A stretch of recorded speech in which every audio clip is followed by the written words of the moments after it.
Hello everyone, welcome back to my channel Diligent Anjali, and this is my first study vlog related to SSC exams, mainly focused on CGL and CGL का notification भी आ गया है तो serious होकर पढ़ाई करनी तो होगी ही अब।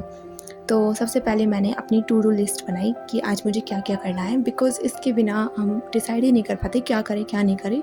तो मैंने वोकैबलरी, कैलकुलेशन के साथ रीजनिंग का एक सेक्शनल टेस्ट, और मैथ्स में मैंने एवरेज टॉपिक लिया है, और एंशियंट हिस्ट्री जो भी मेरा बचा कुचा पार्ट रह रहा है, और उसके बाद ग्रामर का पोर्शन जिसमें मैंने लिया है प्रपोजिशन। तो और ये मैंने अपना पूरा बनाया हुआ है स्ट्रेटजी कि मुझे क्या क्या कैसे कैसे पढ़ना है 2 महीनों में।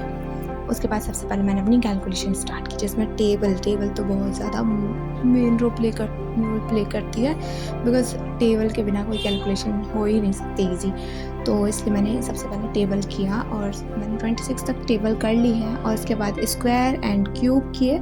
स्क्वायर मेरे 30 तक हो चुके हैं, और स्क्वायर अभी भाई मेरे 15 तक ही हुए हैं, 15 या 16 तक मेरे हो चुके हैं क्यूब।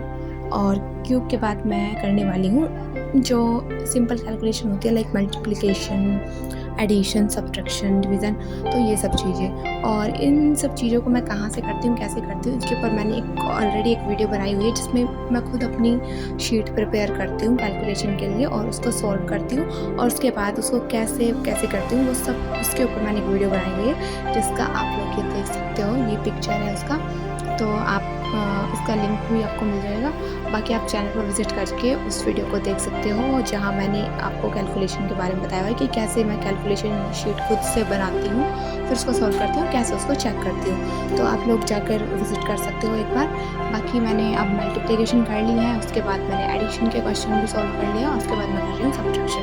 फिर सब्ट्रैक्शन करने के बाद मैं अपने उसी तरीके से उसको सॉल्व कर लूँगी और वो चेकआउट कर लूँगी, एंड दैट्स इट। तो ये वाली पेंटिंग मैंने खुद ने बनाई है। इसके अलावा बहुत ही सुंदर सुंदर पेंटिंग मैंने बनाई है, अगर आपको देखना है तो मेरे चैनल पर विजिट करके देख सकते हो, या फिर मैं एक व्लॉग भी लेके आने वाली हूँ जिसमें मैंने अपनी बहुत सारी 50 पेंटिंग कम से कम बनाई हुई है, सारी को एक साथ कंबाइन करके दिखाने वाली हूँ। चलो उसकी बात बाद में देखते हैं, पहले अपना वोकैबलरी स्टार्ट करते हैं। तो वोकैबलरी में मैं जो 200 एसएससी के एग्ज़ाम्स के लिए जो OWS दिए हुए हैं वो मैं आज करने वाली हूँ। तो OWS करने के बाद मैं सोच रही थी कि 200 की बजाय 100 ही कर लेते हैं, क्योंकि फिर मिक्सअप हो जाता है माइंड में, तो इसलिए मैंने 100 ही किए हैं, बाकी के 100 कल करूँगी। और उसके बाद मैंने ग्रामर में प्रपोजिशन किया था। प्रपोजिशन का वैसे तो मैंने ये पहले पढ़ लिया था, लेकिन 1-2 दिन का गैप हो गया था, तो मैं कह रही थी डायरेक्ट क्वेश्चन लगाने के बजाय एक बार दोबारा से इसको रिवाइज़ करेंगे, और उसके बाद इसके क्वेश्चन प्रैक्टिस करेंगे नीतू मैम की बुक में से। और तो इनको मैं सबसे पहले रिवाइज़ कर लेती हूँ।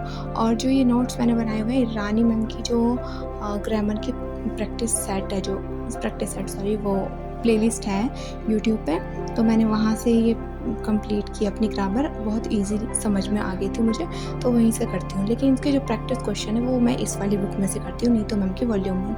तो इसमें प्रपोजिशन मैंने चैप्टर निकाला, तो इसके जो क्वेश्चंस हैं अप्रॉक्स 60 के अराउंड इसके शायद क्वेश्चन है, हाँ 62 क्वेश्चन है इसके।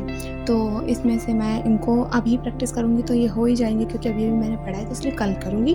उसके बाद मैंने ये निकाला फैट वन में मैं हिस्ट्री करने वाली हूँ। हिस्ट्री के मेरे बचे कुछ जो टॉपिक है, जो ये वाले टॉपिक होते हैं, लाइक पल्लव वंश, चालुक्य, चोल, चेर, ये सारे हमेशा मेरे रह जाते हैं, आगे आगे का मैं कर लेती हूँ, तो इसलिए आज मैं इनको कंप्लीट करने वाली हूँ। तो ये शुंग वंश, मौर्य काल के बाद का शुंग वंश, और उसके बाद कर्ण वंश, सातवाहन वंश, यहाँ से मैंने स्टार्ट किया है, और मैं इसको त्रिपक्षीय संघर्ष है जो वहाँ तक आज इसको कंप्लीट करने वाली हूँ।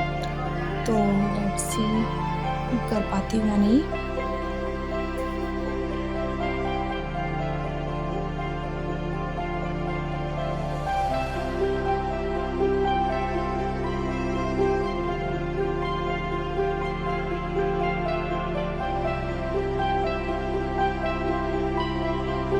मैंने वैसे बेसिकली लूसेंट से ही पढ़ी है, मैं इसको सिर्फ रिवीजन के लिए इस्तेमाल करती हूँ, तो मैं इसको रिवीजन के लिए तो इस्तेमाल करती हूँ। बाकी मैंने बहुत सुना है कि इसमें से डायरेक्टली क्वेश्चन आ जाते हैं एसएससी के, लेकिन अब तो बहुत ज़्यादा पैटर्न चेंज हो गया है, तो मुझे तो नहीं लगता कि ऐसे क्वेश्चन आएंगे। लेकिन हाँ, जब तक हमारा बेसिक क्लियर नहीं होगा तब तक कुछ नहीं हो सकता, इसलिए मैं अच्छे से स्टडी कर रही हूँ इसकी।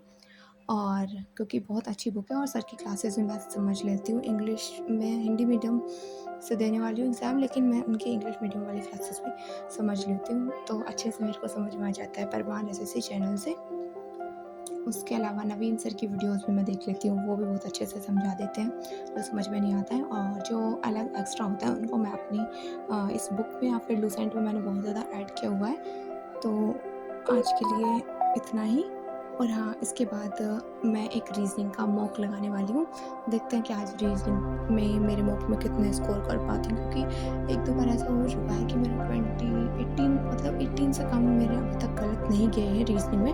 15 मिनट में मैं मतलब सॉल्व तो सब कर लेती हूँ, लेकिन कोई-कोई रह भी जाता है या फिर 18 तो एप्रॉक्स ऐसे होते हैं जो मेरे हमेशा करेक्ट जाते हैं। लेकिन आज देखते हैं कि क्या होता है। तो कल मैं बाकी एंशिएंट हिस्ट्री कंप्लीट करूँगी। इसके बाद मैंने पहले मैथ का जो एवरेज वाला टॉपिक है उसके नोट्स रिवाइज़ कर लिए थे, मतलब उनके क्वेश्चन सॉल्व किए थे। और ये मेरा रीजनिंग का टेस्ट है जिसमें मेरे 22 क्वेश्चन दिए गए थे। And here is the satisfaction of the day. जो मैंने कंप्लीट लिया है उसको मैं आज यहाँ टिक करने वाली हूँ। और बेसिकली मेरा सारा टू डू लिस्ट आज कंप्लीट हो चुका है और रीजनिंग के मार्क्स मुझे आज बहुत अच्छे लगे। इतना ही आज की वीडियो में। मिलते हैं नेक्स्ट वीडियो के साथ। अगर आपको इसी तरह के ब्लॉग्स देखने हैं तो लाइक, शेयर एंड सब्सक्राइब।